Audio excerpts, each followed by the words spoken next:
जी तो फ्रेंड्स, दोबारा से शुरू हो गई हैं फुल बेकिंग क्लास जो पिछले साल रमज़ान में हमने स्टार्ट की थी। अब फिर स्टार्ट कर रहे हैं, अब रमज़ान में थोड़ा पहले कर रहे हैं, जिसमें आप देख सकते हैं एक क्लास आइस केक की है, दूसरी अनाउंसमेंट जो है बटर केक की है, थ्री जो है फाउंडेंट केक की है। हर तरह के आपको केक इसमें फुल डिटेल लिखी हुई है। फोर गम पेस्ट है जो फाउंडेंट के बाद यूज़ होता है और बहुत बेहतरीन होता है ये वर्क। एडिबल ग्लिटर आपको बनाना सिखाई जाएगी, क्योंकि बहुत कॉस्टली होती है, आपको पता है।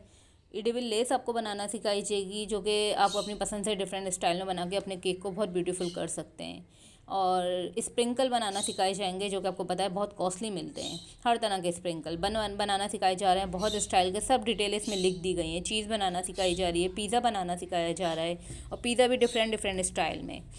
और ब्रेड की क्लास होगी, उसमें कई तरह की ब्रेड बिल्कुल न्यू स्टाइल होंगी। ये एक जो है मिक्स क्लास है, इसमें आप देख सकते हैं कितनी सारी चीज़ें लिखी हुई हैं, सबकी आपको पिक्स साथ साथ चलाई जा रही हैं। ये सब डिटेल आप देख सकते हैं, और जो फुल कोर्स करेंगे उनके लिए बहुत बेहतरीन डिस्काउंट ऑफर